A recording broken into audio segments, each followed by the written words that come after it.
c'est mon imagination qui me fait comprendre beaucoup de choses, vous savez. Quand l'ego est effacé, que l'imagination revient au pouvoir et l'intuition, eh bien, croyez-moi que toutes vos sources mainstream, là, c'est c'est ce qu'on va vérifier en dernier, hein.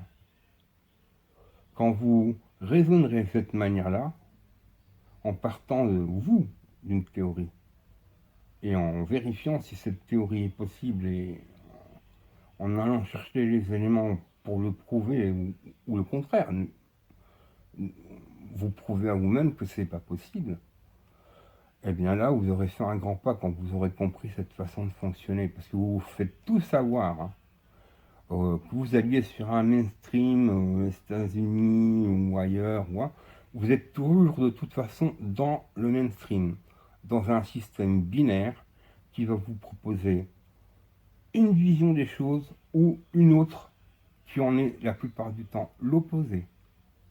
Et qu'est-ce que vous faites? Vous faites un choix, hein. Alors vous dites oui, j'ai des sources, ok, mais mets les sources qui disent le contraire de ce que tu avances. Et tu verras qu'il n'y a plus rien qui tient debout. Donc si tu veux que ça tienne debout, il faut que ça tienne debout là-dedans, les mecs, hein. C'est là que ça doit tenir debout dans votre crâne, hein. Sachez-le, hein. Alors ce que je voulais dire, c'est très grave. Donc pédophilie, pornographie, trafic d'enfants, ça on y vient.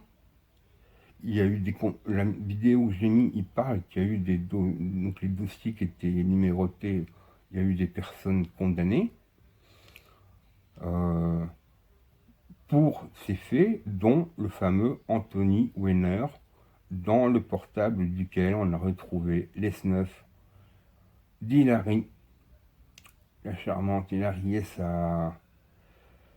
et son assistante, que tous les policiers qui ont vu ça sont partis de gueuler en besoin d'un psy, enfin bref, faut comprendre que c'était pas une blague, ça a été déclaré fake, parce que voilà, ces gens ont le pouvoir de dire c'est fake, et voilà, si eux disent c'est fake, eh ben c'est fake. Le Pizzagate, on a dit c'est fake, eh ben c'est fake. Mais allez regarder de près, Pizzagate, les preuves. Parce que j'ai rarement vu autant de preuves ou début de preuves dans une affaire que pour le Pizzagate, hein. Si ça suffit pas à chercher plus loin, moi, je comprends plus rien, quoi, hein. Et l'affaire Madi que j'ai repris, pareil, hein. On a envisagé toutes les possibilités pendant 13 ans, 18 millions de dollars dépensés. Il y en a une seule qu'on n'a pas envisagée. Vous ne savez pas laquelle? Non? Sa maladie génétique. Voilà. La seule autre raison qui permettrait d'expliquer qu'elle a disparu, c'est parce qu'elle avait un profil génétique particulier euh, qui permet de fabriquer des médicaments. Euh, Là, on est dans le transhumanisme, on est dans des recherches de pointe qui sont menées depuis une quinzaine d'années, pas plus, hein. Et j'ai mis les preuves. Les preuves sont là, je les remettrai. Euh, et il y en a assez de preuves pour pouvoir le dire. Et, euh, et donc, ils ont trouvé, il y a ce gène particulier qui provoque la régénérescence des organes. Et là où c'est absolument incroyable, c'est que ça régénère même un organe dont la médecine a toujours dit qu'il serait impossible de le guérir, c'est le cerveau.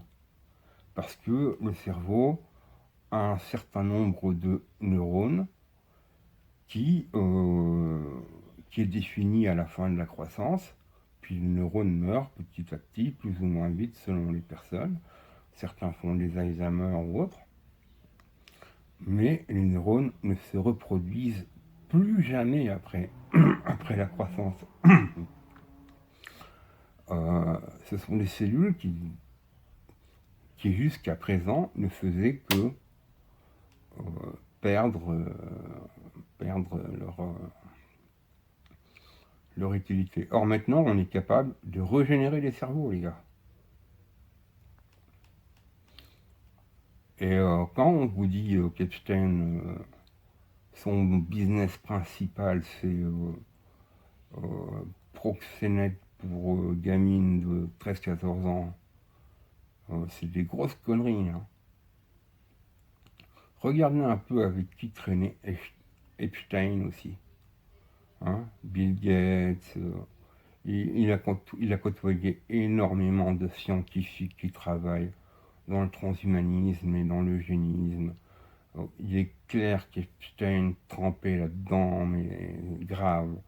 Et Epstein fournissait le Pizzagate. Faut le savoir aussi. Et je balance, je le dis, sous le nom de... comment il s'appelle encore c'est le... Caris Jens. Ils ont cherché longtemps, parce qu'il y avait des photos, hashtag Caris Jens, ils ont cherché qui ça pouvait être, ils n'ont jamais trouvé personne. Et puis ils ont trouvé un médicament qui a Carisprozolone, ou je sais pas, en bref, on s'en fout.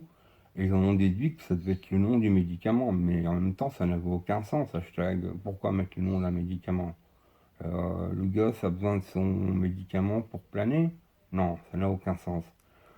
Et j'ai compris qu'en fait, ces hashtags particuliers, dans certains cas, représentaient des lieux. Des lieux où en fait des hôpitaux secrets, euh, des hôpitaux transhumanistes où des femmes sont payées pour des GPA et par le biais de la PMA, on les féconde avec des bébés dont on a modifié dès la base le profil génétique pour obtenir ce gène donné.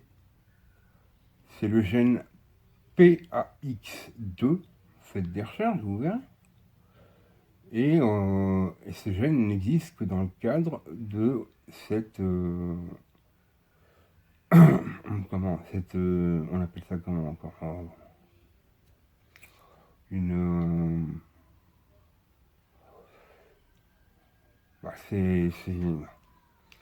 c'est quand les profils génétiques ne se développent pas normalement. C'est un cas sur 10 000 dans la nature. Alors vous pensez bien que moi, le tableau, il est vite fait. Hein. Le tableau, pour moi, on a récupéré la petite Maddy, hein, qui, à mon avis, a été conçue pour ça. Ses deux parents étant médecins. La maman a fait une PMA, a reçu le gène.